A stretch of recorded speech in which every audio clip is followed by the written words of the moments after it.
Welcome to the Investor Coaching Show. Here's your host, Paul Winkler. And welcome to the Investor Coaching Show. I am Paul Winkler. We talk money, investing, financial planning, retirement planning, and just life around here sometimes. Sometimes it's more fun to just talk about life. Because, we have these two stages of life that we go through. One where we work for money, and the second one where money works for us. And it's kind of the idea is that you got one person making the income. I kind of like this idea. You got one person making the income when it's you. And as time goes on, you go, I thought I'd want to do this forever. And sometimes we think we want to do something a little bit longer. We probably should do something. But anyway, so we get to the point where we're like, I just want to do something. And then that's where money takes over and you're living off of what you saved, and you have tens of thousands of companies when I diversify really, really well. And those companies create stuff, and then I live off the income.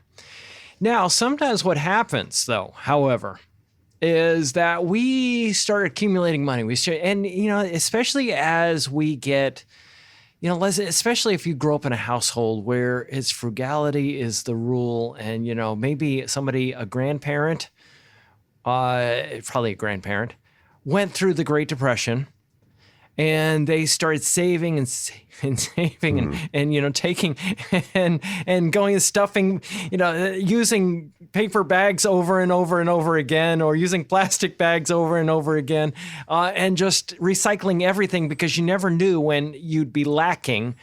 And then you save money for retirement, you live on way less than you earn, and then pack it away. And then when you get to retirement, it's like, I can't pull the trigger and live off of the money because I've basically programmed myself to save forever, and I can't get myself to spend any of this stuff. So I've got a friend of mine. Every once in a while, we'll drag Charles Alexander on here.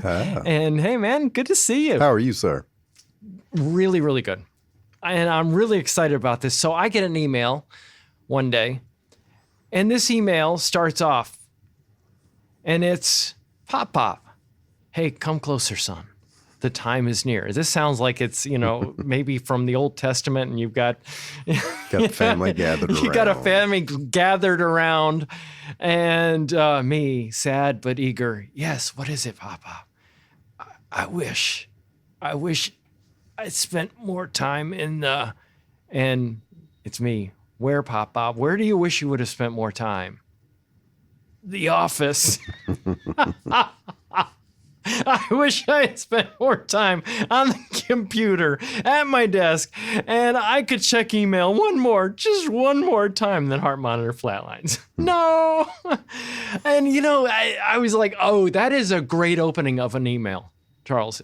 It I is appreciate that. I think I stole it from The Simpsons. Oh, did you? I think that was a little callback to C. Montgomery Burns, and I keep making these pop culture references. Anybody listening? I have no clue. Paul watches no TV. This dude doesn't watch movies. This is why he's like a Renaissance guy. He plays the drums. He has alternate careers. He reads TV, all the radio, books. Either way, there's a hilarious show called psychology. The Simpsons. I think I stole that from The Simpsons. Okay. All right. They were yellow people, weren't they? Yeah, they still something are. like that. I knew that much anyway. So, cartoon, they were yellow in the cartoon. I don't know. So this is intriguing to me because I have seen this so many times where people just, and let me just kind of set it up. Sometimes people have problems with other family members, their upbringing. Maybe they had problems when they were kids and they didn't get along with people, or they were afraid of being rejected. They were afraid of being pushed away. And so what they do is they gravitate toward kind of think Scrooge money. Or they gravitate toward work because I know that money won't reject me. I know that work won't reject me. Some people gravitate toward drugs, toward alcohol, those types of things. But quite often what happens is they become so comfortable with those things that they never end up with good relationships because they spend all their time doing those things. So what were you thinking when you were talking about this? So in terms of what I'm thinking, so anybody listening, I'm a full-time business coach. I have my own coaching programs outside of that, and I work with entrepreneurs to help them create time freedom. Time freedom is not a real term. It's something that I think I sort of made up, but it's the idea that a lot of the entrepreneurs out there, even if they're just on their own freelancing, they get very used to the busyness. Busy is a badge of honor, sadly enough, to where they're just checking email at 9 p.m., working on the weekends. They're missing the kids' events because they got the laptop open. They're never present. So in working on creating programs for them and whatever else, this whole concept changed, crossed my mind in terms of, where do you want to be, not just in retirement, but even now? And nobody ever says, I wish I would have just spent more time in the office. Nobody ever says, I wish I could just check email one more time. But that's what we do instinctively to fill the void, to fill the little, boredom that we have. We want more little, dopamine hits. So that's what we do when we get stuck into that busy pattern. So when I was making that, obviously very facetious in terms of somebody that's at their deathbed, no one says this. They all say, I wish, and it even comes from a book, The Top 5 Regrets of the Dying. I wish I'd have spent more time with friends. I wish I hadn't worked so hard. I wish I would have been true to myself. But in doing that, the point of that email was to tell folks, go ahead and schedule some time off now. Go ahead and decide what you want to do with some free time. And then that becomes your goal. And then you work backwards into that instead of the other way around. Now, what I have found is that so often what we do is we fool ourselves into thinking we'll have forever. Oh, yeah. I have a lot of time. I'll go reconnect with that friend, next year or some point in the future. Yes. Because we're going to have time. I mean, I'm busy. Yeah, I'm busy. And, the thing about being busy, the interesting thing about busy and business and work and money and accumulation of money is that it's culturally acceptable.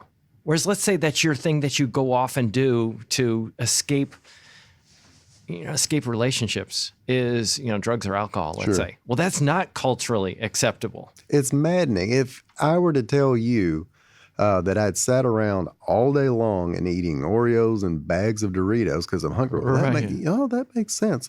That's the equivalent of being busy, right? You're just junk fooding all day. Yeah.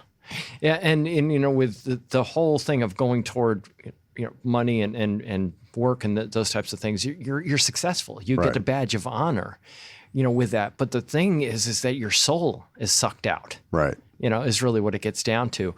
So the issue, I think, is people are saying, well, I'm not making enough. I'm not making enough. Right. What's enough? I mean, that's the question. And that's a great financial advisor question, but nobody ever has the number. I know, but I want to hear your answer. Well, so that's where I kind of come to this, through this concept, or why I even sent that email. The point isn't that I had this X number of dollars. And by the way, folks, when I'm saying this, I'm speaking to me personally. If my wife was listening to any of this, her eyes would roll so hard they'd fall out of her head, dude. Everyone, when we got one finger pointing at you, we got three pointing back at us, right? So in saying all of that, it's what's the goal? So I help people create, a little more time off. Well, before we do that, I ask the same question you just asked me. What days you want to work? What hours do you want to work? Better yet, when you get some time off, what do you want to do with it? That's that's a stumper right there. That question I like a lot, because a lot of times I tell people, when you're thinking about retirement, what are you going to retire to? Right. And so how do people answer that when you're asking them, what do they want to do? Well, they pause for a minute. And a lot of minutes. Well, they try to skip out. Well, I just want to hang out. I just want some time off. So let's sit down. And I've really got people to pencil this out. And these are entrepreneurs, busy professionals, same thing, but they say, I don't know if anybody means it, they say they want to spend more time with family. I want to be able to go visit Nan and Pop or whoever, and I want to go travel more. And those friends have been putting off that I wanted to go meet and have dinner with, have a drink with, whatever. Those come up. And then it gets into a bunch of things. I want to sleep more. I want to go back to the gym. Hiking is surprisingly popular. I don't think anybody actually really wants to go hiking that bad, but we like the idea of buying a new pair of Timberlands and one of those funny little vests. But either way, but I get a ton of answers, and it kind of goes right down the line. I want to read, I want to paint, I want to whatever. And people get really excited. And even some of the folks I worked with, they picked up old hobbies. They went back to playing the guitar or buying vinyl records, even though they knew they didn't want to play them. They just enjoyed collecting them. But the point was, if you don't have that in mind, you don't have that goal in mind, then you can never tell somebody, well, how much money do I need? Well, I need to have more money. Okay, well, if these are the things you want to do, we can almost calculate how much cash you need in order to do that. So when we get to that point, then you can go do that. Unfortunately, it gets stuck into what you were talking about. Folks can't break away from the busy badge of honor they've created. Right. And, as you say that, I like typically going to the next stage on that particular question. I want to go travel. I want to go visit these people. I want to learn these things. I remember one lady I talked to, she wanted to go to Austria. Sound of Music. And, it was like this whole thing. And here's a woman in her 80s. Right. Okay.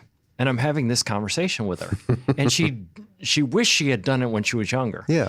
But then what I did is I said, okay, well, why do you want to do that? What is it? What's the value behind that particular goal going to Austria?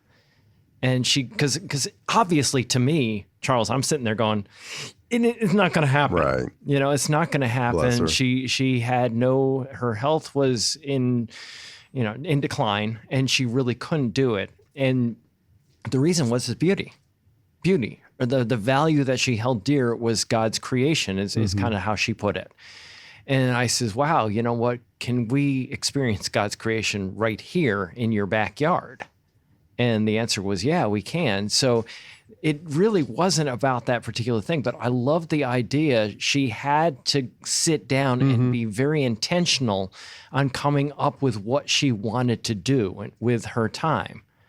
And that to me was important, is coming up with what exactly do I want to do? That's right. And I think the more granular you get, the more real it becomes, the more you can kind of dig behind why do you want to do that, or are there alternate ways to do that? But and I was even telling you earlier, and it's a good book, cringeworthy from a financial advisor point of view, Die with Zero. Right. But the point of the book is a lot of the things you're putting off and saying, I'll do it later, I'll do it later, I'll do it later. Well, at some point, even though you have 7 figures to your name, if you've waited until mid-70s, mid-80s, you can still do some of those things, but they become much more difficult, and your energy, your fitness level, or your goals at that point change. So if there are some of the other things you want to do before then, maybe take the time to do them now, or find the alternate version of doing that now, but don't just stay so busy checking email one more time, scrolling one more time, looking at your phone one more time. Yeah. Because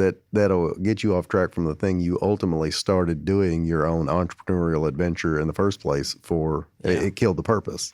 And in a couple things, just one point. The reason I didn't like that book, folks, because there's a lot of really bad advice.